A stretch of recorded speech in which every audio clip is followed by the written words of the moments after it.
I think a big ick for me is when a woman has a struggling YouTube. You have done this for 2 years and said, "Hey everybody, welcome back to my channel." There's 30 people. I'm gonna give him the benefit of the doubt and assume this was made for comedic purposes, but it's immature. It's immature. I can't take it. Like, these type of people are so unnecessary. Like, the commentary, rather.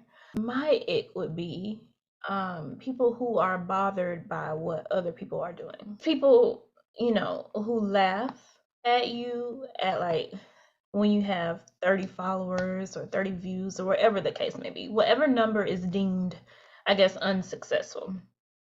But those same people will turn around and support you and say that they supported you once you get like 1 mil or 10K or go viral or whatever society deems as successful. And I feel like it goes both ways. I know girls who laugh at guys. I'm not one-sided in how I feel about this. I feel like both are unnecessary because he said, "You've been doing this for 2 years." Well, apparently you've been watching for 2 years, so something must be working. Another thing is everyone who has like 1 million followers or 1 million views or whatever the case may be started out with one person followed them, or 30 people following 50 people, 100 people, a smaller amount of followers. Like, I think it's ignorant, low-key, to like try to play someone because of that. And of course, I'm biased, probably, in my opinion, because I have a smaller following, but I appreciate the people that follow me, and I like gradual success. It's important.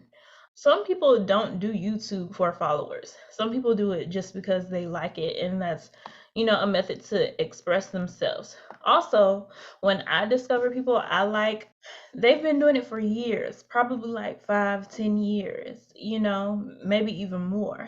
I personally think for gradual success is important. So you may have a smaller amount of people for a longer time, but I think that's better than overnight success or overnight going viral, because personally, I have made a lot of mistakes or a lot of edits. I post and delete a lot. Sometimes I repost old stuff. But with a smaller following, that gives me that freedom to do things like that without, a lot of eyes on it or a lot of criticism or critiques. And it allows me to just work on perfecting my craft. Well, if you allow it to be, it can be a lot of pressure. Just with multiple comments, people's opinions, like just like in life.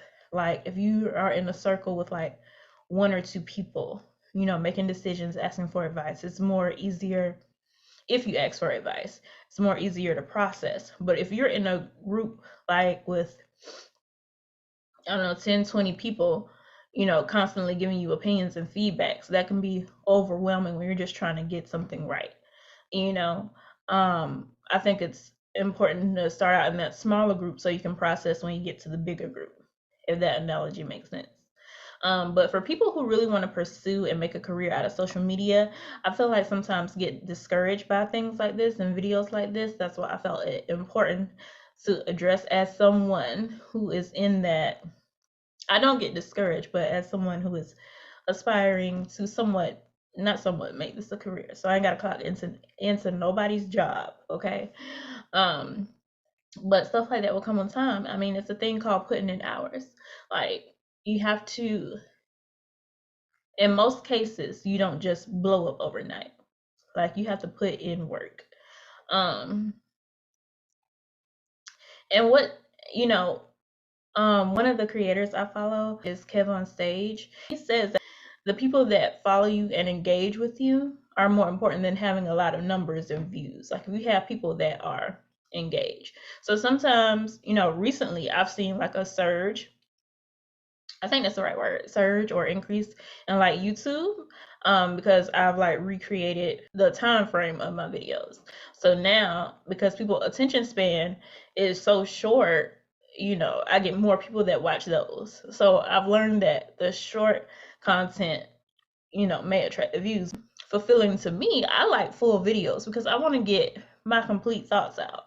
So now I do both because I feel like if you watch my short content and you like it, then you'll come to the full content if you want to hear more. But if you don't, you have that option, and I still am doing what I want to do. That's why it's important to have that time to grow.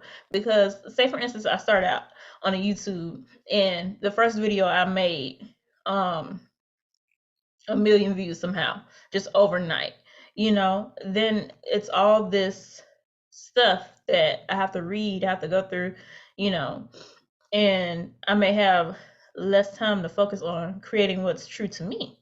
And I feel like the amount of time that I've spent allows me to figure out things. The reason why I wanted to talk about this video is because stuff like that is annoying. Like, one of my favorite quotes is, dimming someone else's light doesn't make yours shine brighter. And I feel like that's what this is. And if it's not, my bad. But you don't have to talk about what somebody else is doing and make a joke out of it just because you don't do that. Or you're just watching and observing. Like, that video could change someone's whole attempt into this. And another reason why I want to talk about this is because someone just messaged me the other day, maybe not message, comment, and it was like, oh, because I was talking about just seeing the growth and figuring things out and whatever, just my journey. And they were like, oh, okay, well, because I see you doing it, makes me happy, makes me want to step out and do that. And just like that post made that person feel that way, this post can make another person feel that way. And I'm not into hating on anybody's dream. Like, whether someone else believe in what you're doing or not, that should not discourage you. Like, you have to be willing to just follow what you want to do. It don't matter what nobody say.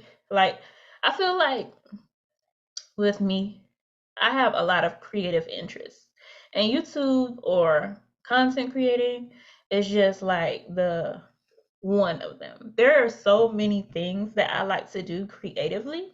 There are so many goals because I always got a goal, whether it's personal, professional, like corporate wise, work, creatively, like it's always something that I'm into. Like anybody else, just grow up. Like, that video reeks of immaturity. Let me tell y'all a story real quick. So I like to tell jokes, like dad jokes, corny jokes, right? So one time at work, I was just with a couple people. I just, randomly told a joke. I don't know what I don't know what made me do it, but I used to watch this show, and I still watch it. It's the show called Dad Jokes. And like, I hear jokes on there that are funny. And like, sometimes I'll send them to the group chat, sometimes I just do them in person. But one morning I did it as we were having like a class or training. We were having training. One of the people there was like, oh, watch is not gonna be funny. Watch is not gonna be funny. Watch is not gonna be funny. Ugh, I hate hater energy. But anyway, so I told a joke. And then the one person thought it was super funny and called everybody over or whatever. And the other person still tried to like play it cool and say nothing. But my delivery. Anyway, we had the training, and I'm really bad at telling the story, guys. I'm trying to get through it, okay? In a training class, we do icebreakers, like at the beginning, just to kind of like loosen tension, get everybody talking. Blah, blah, blah. So it was like, Tiffany got a joke. I hate when people volunteer me. Don't volunteer me, okay? And then so I did it, right? So that became a thing every day of training. I started out the icebreaker with the joke, right? At the end, we had like a ceremony. And I wish I could find this video. I have no clue where it is. But there was like, ceremony, Tiffany, you should do a comedy a comedy like set. And of course I don't have a set like created. So what I did was I found like some dad jokes, right? I found maybe like 8 of them. And what I did was I made the jokes into a story. Like, I can't even explain how I did it, but using dad jokes.